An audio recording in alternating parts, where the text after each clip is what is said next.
بہرحال اب اس آیت میں آگے بڑھیے، ان تتوبا الی اللہ فقد صغت قلوبکما، بلکہ میرا یہ خیال ہے کہ آج ہمیں درس تو یہی ختم کرنا ہوگا۔ البتہ میں ایک بات تھوڑے سے وقت میں اور آپ سے عرض کر دوں،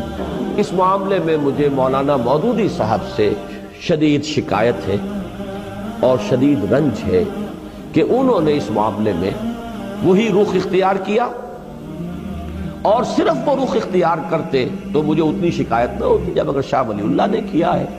اور کسی اور نے بھی اگر وہ انداز اختیار کر لیا ہے تو مولانا مودودی سے بھی اگر ہو گئی فروگزاشت تو میں اسے فروگزاشتی کے درجے میں رکھتا۔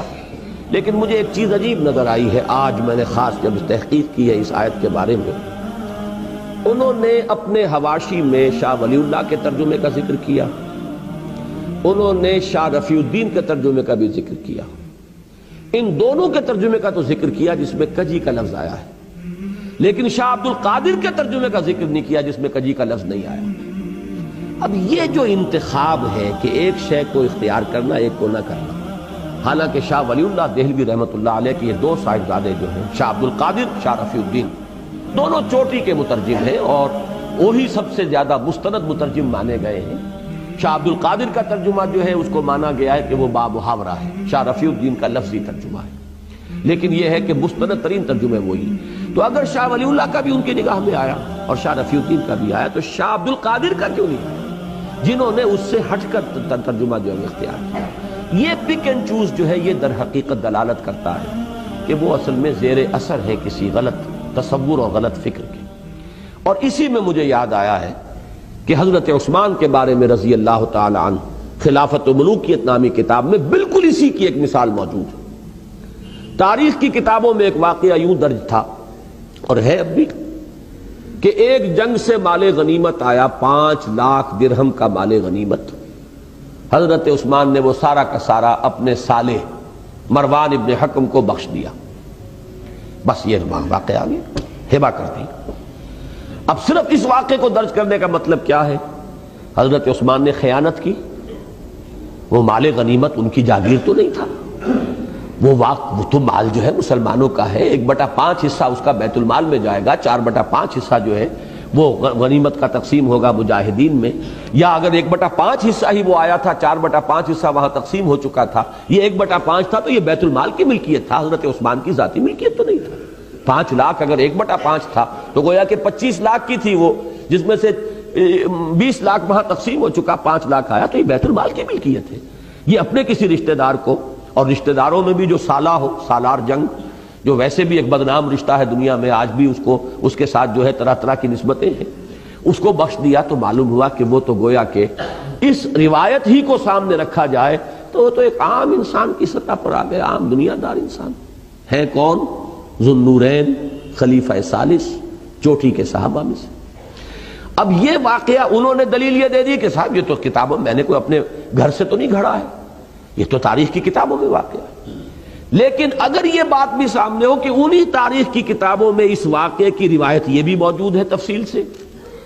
تفصیل کیا ہے اس واقعے کی کہ جب وہ مال غنیمت آیا، وہ مال غنیمت ہوتا تھا اجناس کی صورت میں، چیزوں کی صورت میں، وہ کوئی نقد تو نہیں ہوتا تھا۔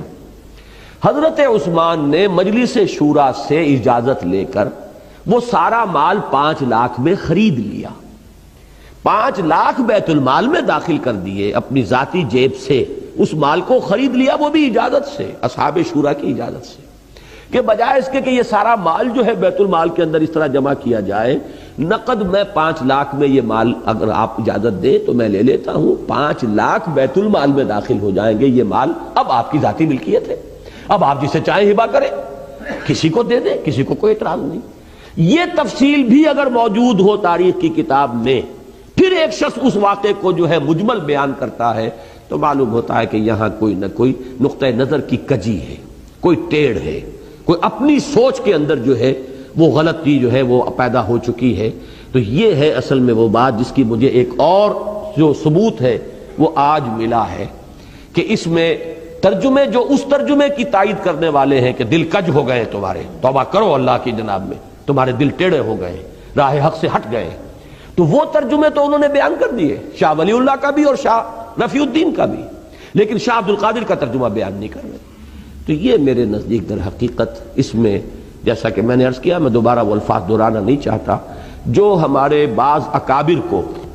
مولانا مدنی رحمہ اللہ کو بہت پہلے یہ شک ہو گیا تھا اور انہوں نے اس کا اظہار کیا تھا کہ ان کے مزاج کے اندر صحابہ کرام سے اور بزرگوں سے اور اسلاف سے جو ہے ایک گستاخی کا رجحان پایا جاتا ہے۔ اس وقت تک یہ چیزیں اس طرح کی واضح طور پہ سامنے نہیں آئی تھی،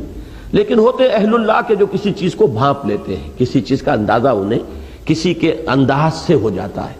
تو اس قسم کا واقعہ یہ ہے کہ خلافت و ملوکیت تو خیر اس کی بہت ہی بڑی مثال ہے، لیکن ایک مثال مجھے آج ملی ہے اس ترجمے کے اندر